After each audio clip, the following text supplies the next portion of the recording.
घनघोर बरसात में सुधीर अपनी पुरानी बैलगाड़ी लेकर शहर से लौट रहा था।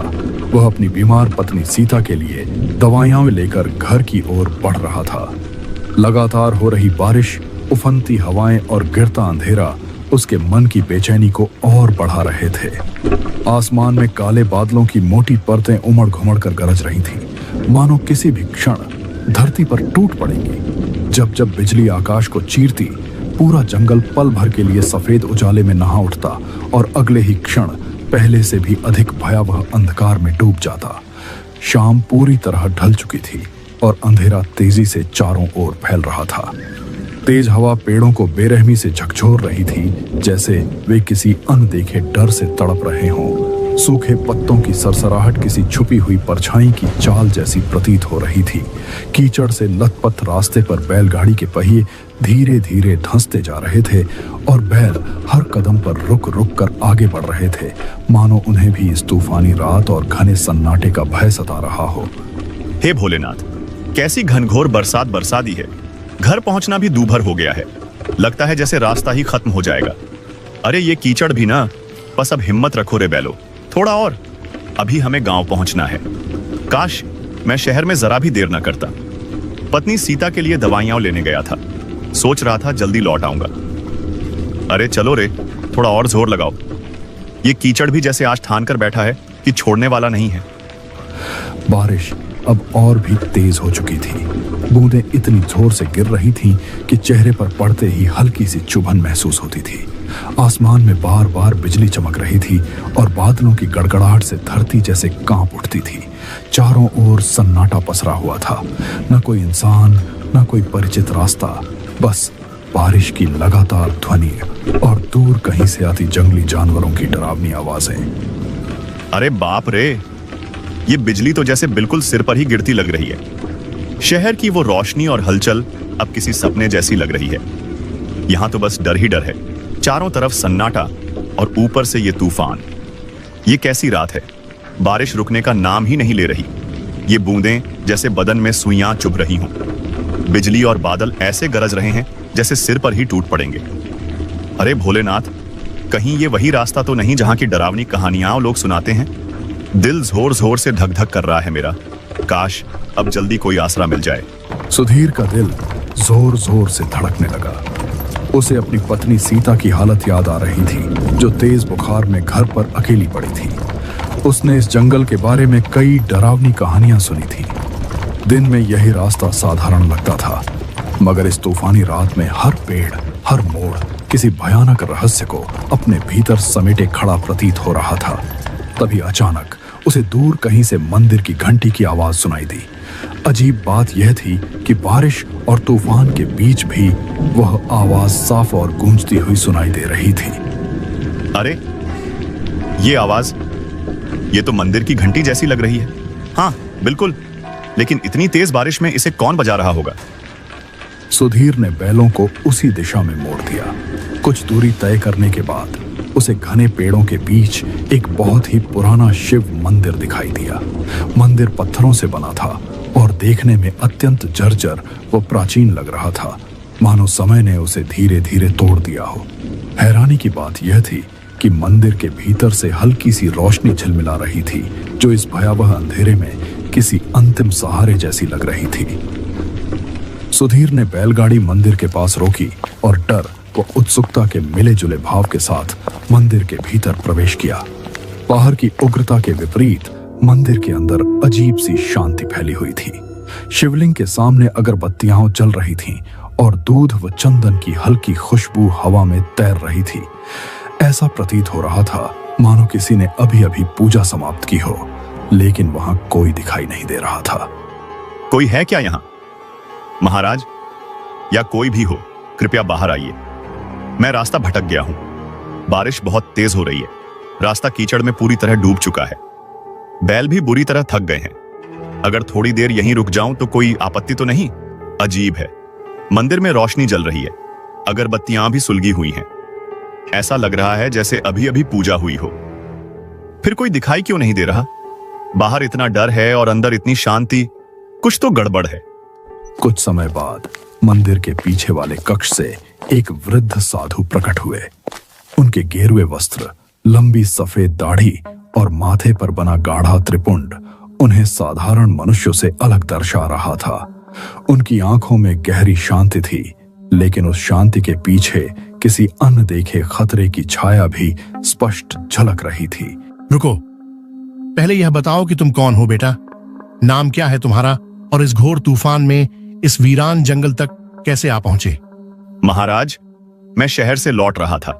घर पर पत्नी सीता की तबीयत बहुत खराब है, उसी के लिए दवाइयां लेने गया था। लौटते वक्त अचानक इतनी भयानक बारिश शुरू हो गई कि कुछ सूझा ही नहीं। तभी मंदिर की घंटी की आवाज सुनाई दी और मैं यहां चला आया। उन्होंने सुधीर को कुछ क्षणों तक स्थिर दृष्टि से देखा, मानो उसके भविष्य और उसके भय दोनों को पढ़ रहे हों। इस समय यहाँ किसी अनजान का दिख जाना साधारण बात नहीं है, क्योंकि ऐसी रातों में यह इलाका सुरक्षित नहीं माना जाता। दिन के उजाले में यह स्थान शांत और साधारण प्रतीत होता है, मगर अंधेरा उतरते ही इसका स्वभाव बदल जाता है। यहाँ की हवा, पेड़ और सन्नाटा सब कुछ बोलने लगता है। इस जंगल में जो भी आवाज सुनाई देती है उसका कोई न कोई मतलब होता है, और हर खामोशी किसी छिपे हुए संकेत को अपने भीतर समेटे रहती है। मगर महाराज, आप कह रहे हैं कि ये घंटी हर किसी को नहीं बुलाती, इसका क्या मतलब है? अगर तुमने बाहर मंदिर की घंटी की ध्वनि सुनी है तो इसे संयोग मत समझना। वह घंटी यूं ही नहीं बजती। वह हर राहगीर को नहीं बुलाती, बल्कि केवल उन्हीं को आकर्षित करती है जिनके मन में कोई गहरी आस, डर या प्रेम छिपा होता है। आज की पूरी रात तुम्हें इसी मंदिर में बितानी होगी। बाहर का तूफान अभी और उग्र होने वाला है। अगर ऐसा है तो आज मुझे ही क्यों बुलाया गया? मेरी बात ध्यान से याद रखना। आधी रात के बाद यदि कोई भी आवाज सुनाई दे, चाहे वह किसी की करुण पुकार हो, किसी के रोने की ध्वनि हो या तुम्हें नाम लेकर बुलाने वाला स्वर, तो किसी भी स्थिति में इस मंदिर की सीमा के बाहर कदम मत रखना। जी महाराज, मैं आपकी बात का पूरा ध्यान रखूंगा। चाहे कैसी भी आवाज क्यों न सुनाई दे, मैं मंदिर के बाहर कदम नहीं रखूंगा। जो भी होगा यहीं रहूंगा। यह स्थान ऐसा है जहां हर आवाज मनुष्य की नहीं होती। कई बार वही आवाज सबसे बड़ा धोखा बन जाती है, क्योंकि वह इंसान की भावनाओं को पकड़कर उसे बाहर खींचने का काम करती है।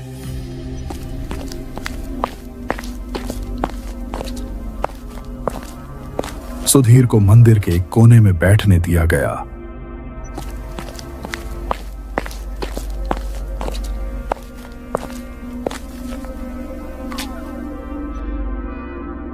ये कुछ फल ले लो। रास्ता लंबा रहा होगा और भय ने भी तुम्हें भीतर से थका दिया होगा। इस समय शरीर को विश्राम और भोजन दोनों की आवश्यकता है। बाहर तूफान है, पर यह शिवालय भगवान शिव की शरण में है।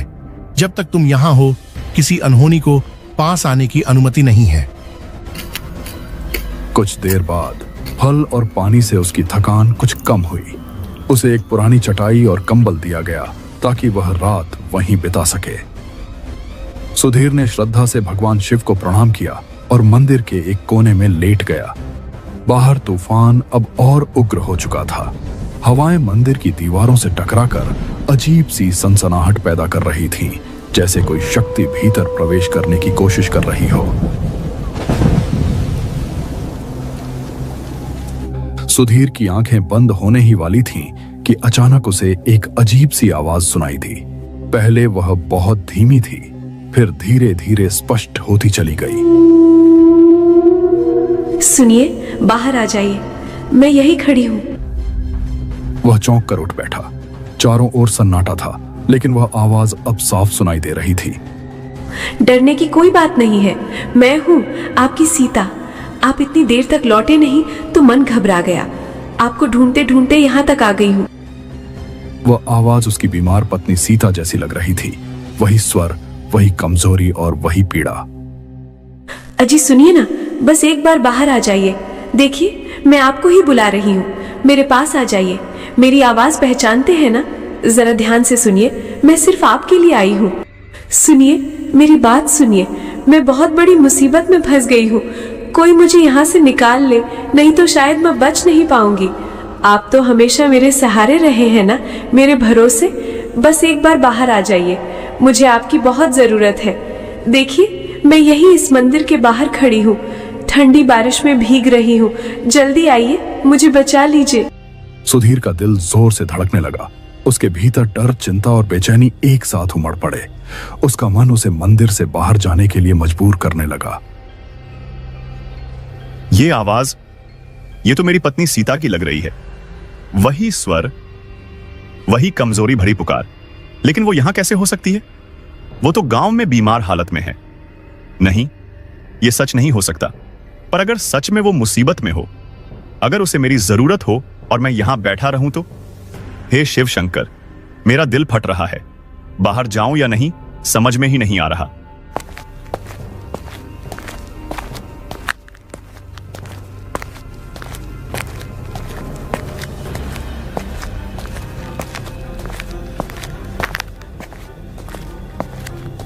वह उठकर दरवाजे की ओर बढ़ा ही था कि अचानक किसी ने उसका हाथ पकड़ लिया। सुधीर सिहर उठा। पीछे मुड़कर देखने पर उसने साधु को अपने पास खड़ा पाया। उनकी आंखों में अब गहरी गंभीरता और अनकहा भय साफ झलक रहा था। ठहरो बेटा, एक कदम भी आगे मत बढ़ाना। मैंने पहले ही चेतावनी दी थी कि बाहर से आने वाली आवाजें इंसानों की नहीं होती। चाहे वह आवाज तुम्हारी पत्नी सीता की ही क्यों न प्रतीत हो, वह वास्तविक नहीं है। महाराज, वो आवाज बिल्कुल मेरी पत्नी जैसी ही थी। वही मुझे पुकार रही थी, कह रही थी कि उसे बहुत दर्द हो रहा है। अगर सच में वो है तो मैं उसे ऐसे कैसे छोड़ दूं? महाराज, कृपया मुझे छोड़ दीजिए। वो मेरी पत्नी है, उसकी आवाज मैं कैसे नहीं पहचानूंगा? आप नहीं समझ रहे? अगर वो सच में मुसीबत में हो और मैं यहां रुका रहा तो मैं जिंदगी भर खुद को माफ नहीं कर पाऊंगा। यह वही छाया है जो इंसान के मन को पढ़ लेती है। यह उसी व्यक्ति का स्वर धारण करती है जिसके लिए दिल में सबसे गहरा प्रेम और चिंता छिपी होती है। यह जानती है कि तुम्हारे हृदय में अपनी पत्नी के लिए कितना लगाव है, इसीलिए उसी के रूप और आवाज में तुम्हें बाहर बुला रही है। इस छल में पहले भी कई यात्री फंस चुके हैं। जो एक बार उसकी ओर बढ़ा वह फिर कभी लौटकर नहीं आया। बाहर से आती वह आवाज और भी तेज हो गई थी, जिसमें अब रोने की करुण ध्वनि घुल चुकी थी। सुनिए, आप मुझे सुन क्यों नहीं रहे? क्या मेरी आवाज आप तक नहीं पहुंच रही? मैं बहुत दर्द में हूँ। मैं आपकी पत्नी हूँ। देखिए, यही बाहर खड़ी हूँ। बारिश से पूरा शरीर कांप रहा है। बहुत ठंड लग रही है। मुझे अकेला मत छोड़िए, बस एक बार बाहर आ जाइए। अगर आप नहीं आए तो शायद मैं बच नहीं पाऊंगी। सुनिए, सुनिए ना जी। वो मुझे पुकार रही है महाराज, बार बार पुकार रही है। मेरा मन मुझे चैन से बैठने नहीं दे रहा। मुझे उसके पास जाना ही होगा। याद रखना, अगर तुम इस मंदिर की सीमा से बाहर गए तो तुम्हारा नाम भी उन्हीं खोए हुए लोगों में जुड़ जाएगा। सुधीर भीतर से टूट रहा था, मगर वह आगे बढ़ नहीं पा रहा था। साधु ने उसे भीतर खींच लिया और शिवलिंग के सामने बैठकर मंत्र जाप आरंभ कर दिया। एवं त्र्यंबकम यजामहे सुगंधिं पुष्टिवर्धनम एवं नमः काल भैरवाय एवं हौम जू सह रुद्राय नमः। हर हर महादेव रक्षामि रक्षामि महाकाल देव। पंडित, तुम चाहे जितना भी मंत्र जप लो, मुझे रोक नहीं पाओगे। मैं फिर आऊंगी, बार बार आऊंगी। जब जब कोई इस मंदिर में कदम रखेगा, मैं उसे उसकी सबसे प्रिय आवाज में पुकारूंगी। तुम मुझे बांध नहीं सकते। मेरी छाया हर दिशा में फैली है। हर हवा में मेरा अस्तित्व गूंजता है। मैं हर जगह हूं, मुझे कोई नहीं बांध सकता पंडित। मंत्रों की गूंज पूरे मंदिर में यजामहे फैली। सुगंधिं दीपक की लौ तेजी से कांपने लगी और दीवारों पर अजीब सी परछाइयां उभरने लगी। पूरा वातावरण हर हर रहस्य और महादेव भय से भर रक्षामि गया। रक्षामि महाकाल धीरे-धीरे देव। बाहर की आवाज कमजोर पड़ने लगी। कुछ समय बाद वह पूरी तरह शांत हो गई। अब केवल बारिश की थमी हुई आवाज शेष रह गई थी। अब भय को अपने मन में मत बसाओ बेटा, वह शक्ति पीछे हट चुकी है। इस मंदिर की रक्षा स्वयं भोलेनाथ करते हैं। तुम निश्चिंत होकर विश्राम करो। मैं यहीं पास बैठकर जागता रहूंगा। सुबह जब तुम बाहर देखोगे तो जमीन पर बने निशान तुम्हें सब कुछ बता देंगे। सुधीर पूरी रात भय और चिंता के बीच जागता रहा। जब सुबह की पहली किरण मंदिर के भीतर पहुंची तो वह बाहर निकला। बारिश थम चुकी थी, लेकिन मंदिर के चारों ओर जमीन पर अजीब पैरों के निशान बने हुए थे, जैसे कोई अनजानी शक्ति पूरी रात वहां घूमती रही हो।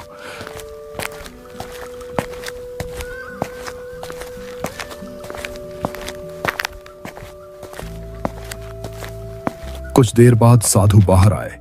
उन्होंने चारों ओर नजर डाली और गहरी सांस ली।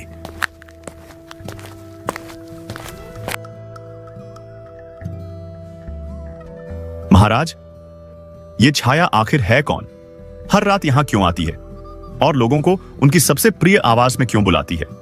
देख रहे हो बेटा, ये निशान वे उसी छाया के हैं जो पूरी रात मंदिर के चारों ओर मंडराती रही। वह बार बार कोशिश कर रही थी कि तुम्हें बाहर खींच ले जाए, तुम्हारे प्रेम और भावनाओं का सहारा लेकर तुम्हें अपने जाल में फंसा ले। पर भगवान शिव की कृपा से वह इस पवित्र सीमा को पार नहीं कर सकी। धरती पर बनी ये रेखाएं उसकी असफलता का प्रमाण है। वह आज भी मुक्ति नहीं पा सकी है, इसलिए हर तूफानी रात में लौट आती है, किसी नए मन को बहकाने के लिए। यह सब किसी भयानक रहस्य का हिस्सा लगता है। यह छाया कोई साधारण आत्मा नहीं है। कभी यह भी एक स्त्री थी जिसने अपने पति की मृत्यु के बाद जीवन से संतुलन खो दिया। उसका दुख इतना गहरा था कि वह धीरे धीरे पागलपन की ओर बढ़ती चली गई। एक तूफानी रात में इसी जंगल में उसने अपने प्राण त्याग दिए। उसी क्षण से उसकी आत्मा इस स्थान से बंध गई। उसका अकेलापन और पीड़ा आज भी उसे मुक्त नहीं होने देते। वह अपने दर्द में दूसरों को भी खींच लेना चाहती है। वह जानती है कि इंसान की सबसे बड़ी कमजोरी उसका अपना प्रेम होता है, इसलिए वह उसी प्रिय स्वर में पुकारती है ताकि सुनने वाला विवेक खो बैठे। कई राहगीर उसके इस छलावे का शिकार बन चुके हैं। वे लौटकर नहीं आए। वे सब उसी छाया में विलीन हो गए, उसी पीड़ा का हिस्सा बन गए। अगर आज मैंने तुम्हें समय रहते न रोका होता तो भोर तक यहां तुम्हारे पैरों के भी निशान न मिलते। तुम्हारे बैल यहीं खड़े रह जाते, पर तुम इस जंगल की एक और डरावनी कथा बन चुके होते। अगर आप उस समय मुझे न रोकते तो पता नहीं मेरा क्या होता। आज मैं आपकी वजह से जिंदा हूं। आपने मेरी जान बचाई है महाराज। मैं इस एहसान को जीवन भर नहीं भूलूंगा। मुझे नहीं, भगवान शिव को धन्यवाद देना। उन्हीं की कृपा से तुम आज सुरक्षित हो। याद रखना, उस छाया से बचने का केवल एक ही मार्ग है, श्रद्धा और विश्वास। जब तक ये दोनों साथ हैं, कोई अंधकार तुम्हें छू नहीं सकता। भगवान शंकर की मूर्ति के पास जाकर श्रद्धा से प्रणाम किया। फिर वह बाहर आकर अपनी बैलगाड़ी के पास पहुंचा। दोनों बैल सुरक्षित खड़े थे, जैसे रात की भयानक घटनाओं से अनजान हों। उसने बैलगाड़ी तैयार की।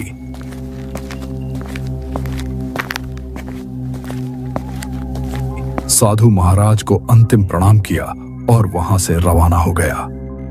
रास्ते भर उसका मन उसी रात की घटनाओं में उलझा रहा। वह आवाज कितनी सच्ची, कितनी जीवंत लग रही थी। उसे एहसास हो रहा था कि अगर साधु महाराज न होते तो शायद आज वह जिंदा न होता। सुबह की सुनहरी धूप अब पेड़ों की पत्तियों पर चमक रही थी। वही जंगल जो रात में डरावना लगता था, अब शांत और सुंदर दिखाई दे रहा था। पक्षी मधुर स्वर में चहचहा रहे थे और हवा में एक नई ताजगी घुली थी। कैसी रात थी वो आवाज कितनी सच्ची लगी थी। अगर साधु महाराज न होते तो आज मैं शायद जिंदा न होता। भगवान शिव और महाराज का ही आशीर्वाद है कि मैं बच गया। दोपहर तक सुधीर अपने गांव पहुंच गया।